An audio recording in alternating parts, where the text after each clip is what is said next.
Good morning, my magnificent ones. Sue Paulson here, your magnificence mentor. It's December 24th, Christmas Eve day. I feel so blessed to be having tea with you today on this very, very amazing day and time of year.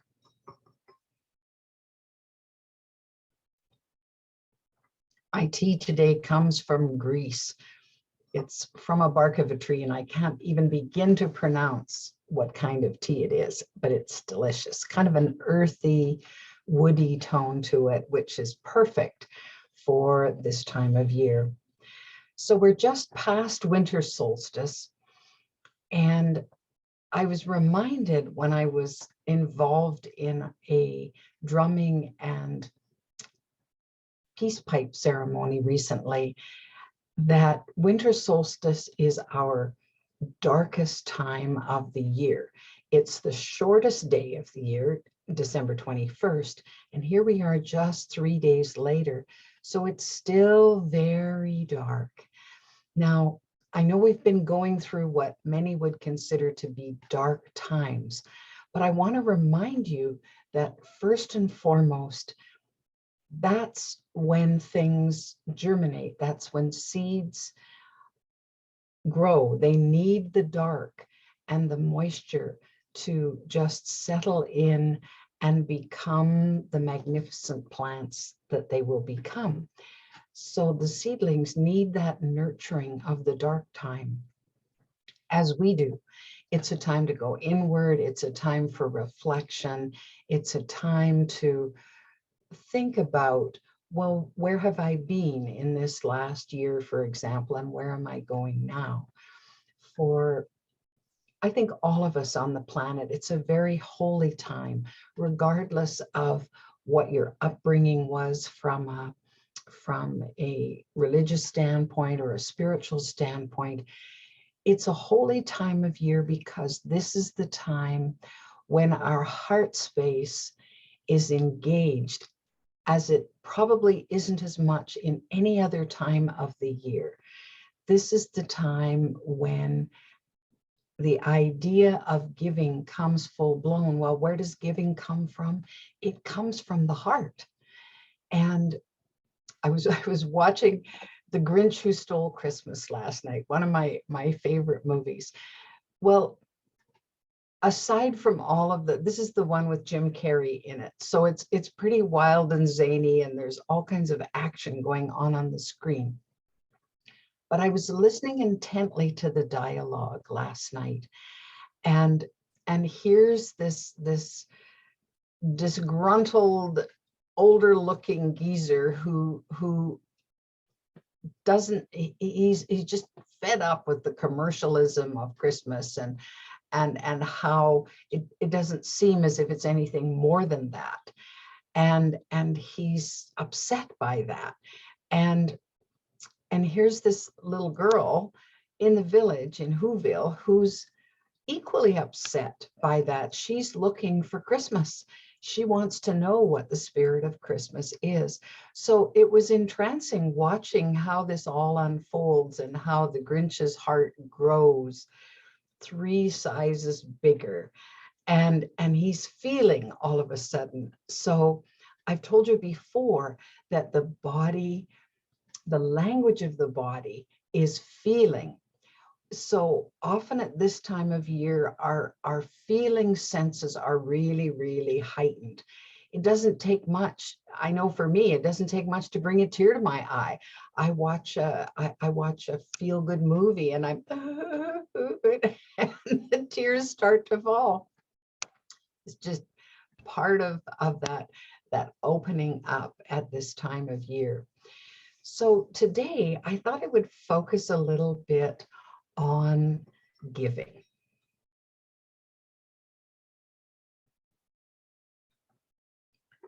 So I'm sure all of you know of the Christmas story and how the 3 wise men journeyed for the birth of Jesus and gave him gifts. that story planted the idea that of celebration of, so they were celebrating the birth of this new baby who was deigned to be the light of the world. And so then the celebration was intensified, and there was a star to guide them. Well, when you think of stars and the absolute connection that we have, because we come from the stars, we are eternal beings that come to planet Earth. And when we're born, it is indeed a celebration because of this new life and this new energy that we bring to the planet. And of course, we come with gifts, our gifts of the talents that we have, of the skills that we have, of the abilities that we develop. We're just all this magnificent potential when we're born. And we have lots to contribute to the world, to our loved ones. And I find it quite fascinating that so many of the things that we treasure, that we cherish on Earth, came from one of us as a contribution, as them just living the pure joy of whatever talent they have. When you think of music and how many extremely talented musicians who can make these joyful noises from instruments and from their voices.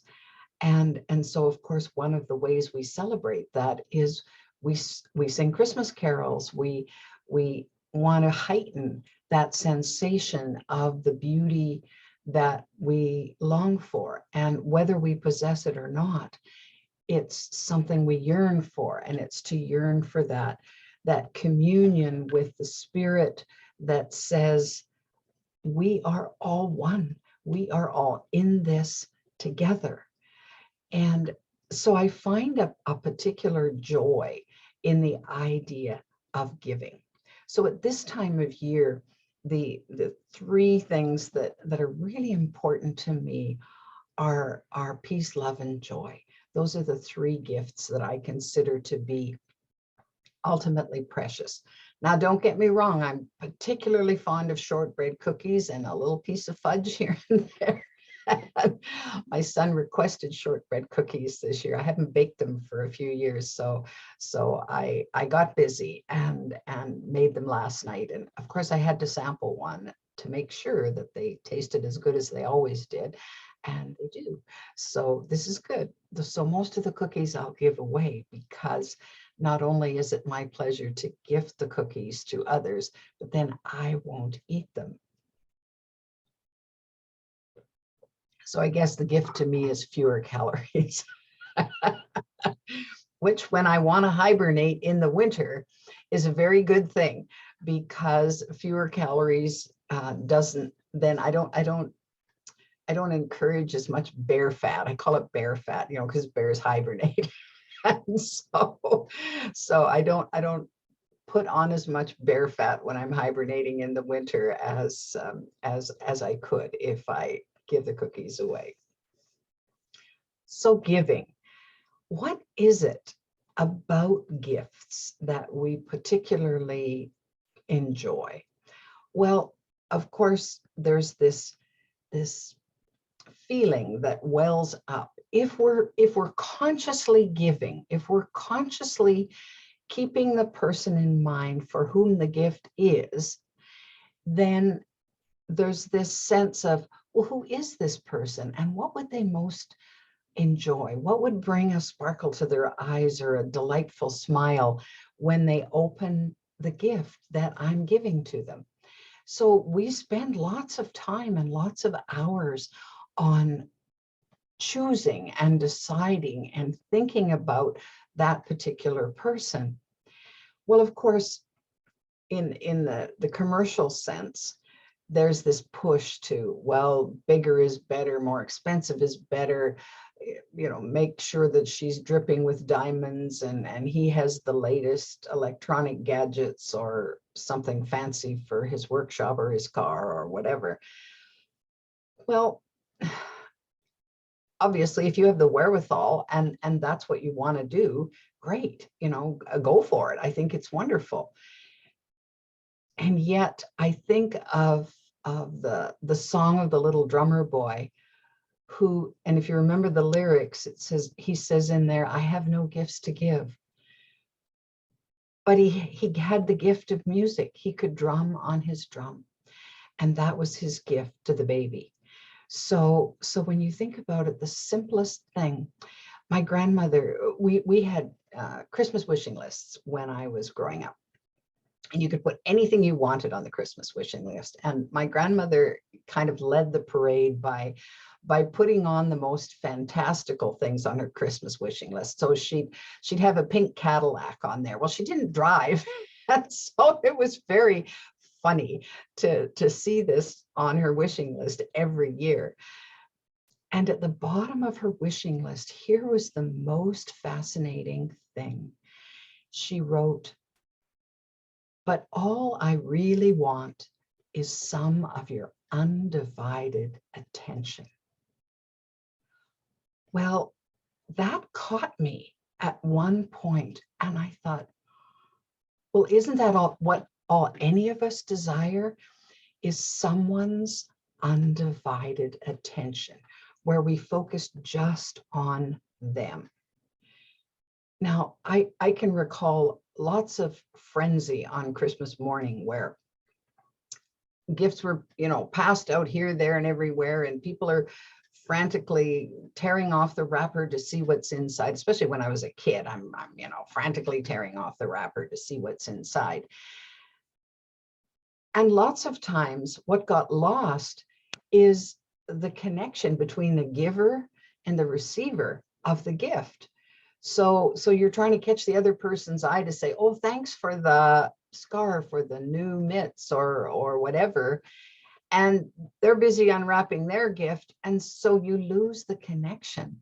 So I'm wanting to start a new tradition in our family where we just, when one gift is passed out, we wait and allow that person to open their gift so the giver and the receiver can share a moment of connection. Because it isn't just about the gift. It's about, I thought of you. I value you enough that I want to give you something from my heart.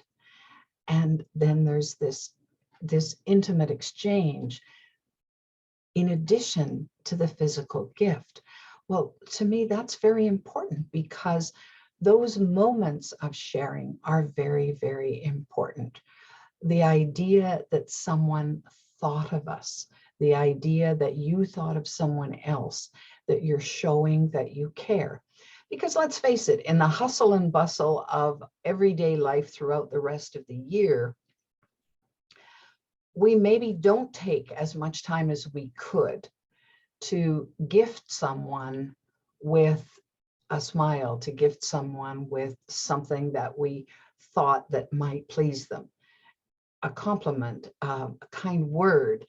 We're busy. We have lots of things on our agenda.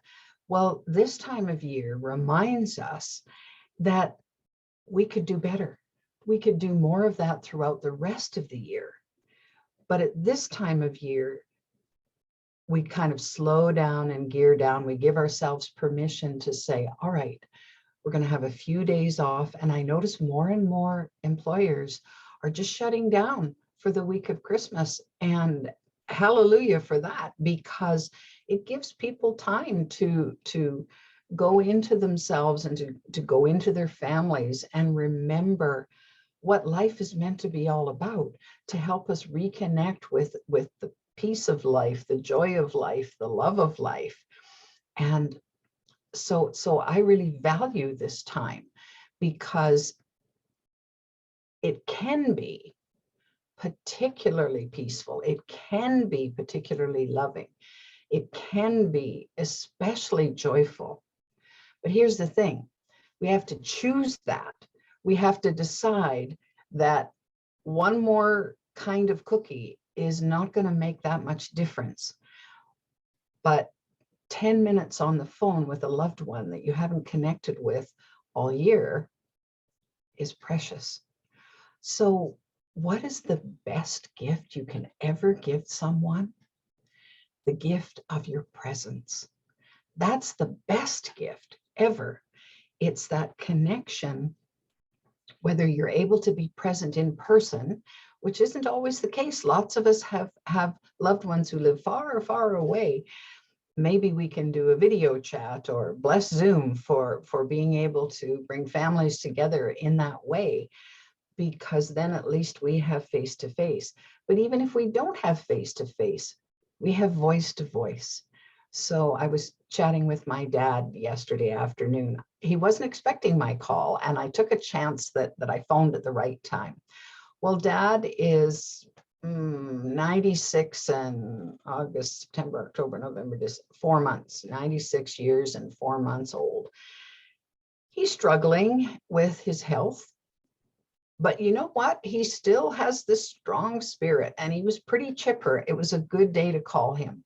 He was finding it easier to get his words out. He suffers from vascular Parkinson's, and so the brain is not connected with his words the same as he would like. So it can be very frustrating for him. But I've learned to just sit in silence with him. So we had a long length of time on the phone. We didn't talk a lot. And of course, as you can imagine, I talked more than he did because that's my nature, and also because he's having more trouble getting his words out. But it was the sound of my voice, and it was the sound of his voice that I was cherishing so much.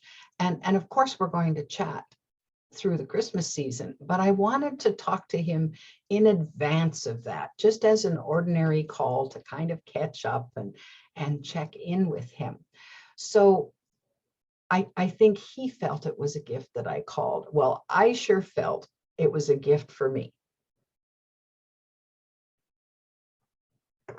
So the fascinating thing to me is when we give of ourselves, the gift comes back, because we always get something, if we want to, that's particularly lovely when we give of ourselves to other people. Some people perform acts of service at this time of year. They help out at the food kitchen and working with the homeless, and to bring Christmas dinner and a cheerful day to an otherwise somewhat bleak situation. So there's lots of people who do that. Lots of people who drop in on shut-ins who otherwise would have no one to check in on them and say hello and wish them a Merry Christmas and have a kind word for them. People who drop food parcels off to a variety of people, or give rides. There's just a multitude, countless ways that we can give. And on the other hand of that, of course, there can be no true giving if there's not receiving. So we want to focus a little bit on how we receive, how well we open up to the gift that someone has given us. Now, I know there's this whole concept of regifting, because let's face it, lots of times people miss the mark and they don't give us something that's maybe that useful to us or that we really want. Does that mean the gift is invalid? No. You may not like what you just opened up, or you may not be able to find a use for it, but I bet you can find someone who would love that. And the fact that you can then pass it along to someone else, that's the joy out of all of that. So I found over the years that I wasn't a particularly good receiver. I guess because I'm not sure I felt worthy to receive. So I was very good at giving. I was excellent at giving, but I wasn't so good at receiving. And it didn't seem to matter whether it was receiving compliments at one time in my life, or receiving an actual physical gift, or an act of service. It didn't seem to matter. I wasn't as gracious a receiver and as good a receiver as I am now. I needed to learn that. I needed to learn that when a gift is coming from someone else's heart, it's the idea of the gift, not just the physical presence of whatever the gift was. So in receiving, in learning to just open up to, oh, they thought enough of me to take their precious time and find something for me, wrap it up, or take their time to deliver me somewhere or help me out in some way. It's just something to cherish and something to treasure. And so I've learned over time that if I'm not a good receiver, I block the flow. I don't allow the person who wants to give because I won't receive. So keep that in mind as you go through the holiday season, and cherish the fact that someone values you enough to look to your needs, to give you something that they think might please you. Even if it doesn't please you, it doesn't matter. It's I can remember many years ago when our little family was really struggling financially, and my poor husband was, we had decided we weren't giving physical gifts to each other. And so, because we wanted to make sure our son was looked after. And so, but he still wanted to give me something. Well, at the time, he spent hours on the computer and on the printer, and he created this lovely little booklet of service coupons. You know, I'll do the dishes, I'll cook, I'll give you a massage, whatever. So there were this little lovely coupon book that he used some colored ribbon to tie together and so on. And this was my gift. I was so touched. And to this day, this was a long time ago, to this day, I cherish the idea of that gift because it was so thoughtful. There was a lot of heartfelt work that went on that. And that's why we as parents and grandparents cherish the coloring, the drawings and colored pages that our children and grandchildren give us, and up they go proudly on the fridge, because they wanted to do something for us, and it's memorable and it's wonderful. So as you can imagine, this is a favorite time of year for me. And it's not that it hasn't had its moments of sadness. That first Christmas experiencing without someone you love is hard. And because all of the emotions come to the surface. But in those moments, I think of the memory. I think of what I treasured about that person and how special they were to me. And because I always have that, the person is always in our hearts, regardless of the fact that they're no longer physically here. So there's something to be gained from allowing your heart space to just open and open and open at this time of year. You know you can do this. You've done this before. You're that magnificent that you can just open up that heart space and look around. I know there can be family squabbles at this time of year with all the heightened emotions. Everybody's quirks and foibles come out big time. But set it aside. Set it aside and say, you know what? I have quirks and foibles too. Let's forgive that. Let's at least temporarily forget that. Put it aside and say, but what brings us joy in being together? What serves us at this time? And how can we be compassionate with each other in going through this? It will help. May you have the most blessed holiday season at this time of year. I wish for you every blessing that you so richly deserve. I think of Jiminy Cricket And remember the song, I can't even remember the animated movie it was from, but it goes, when you wish upon a star, makes no difference who you are. When you wish upon a star, your dreams come true. That's what I wish for you. And there's stars aplenty for all of us, including the star that is magnificent you. Bless you. We'll see you next week.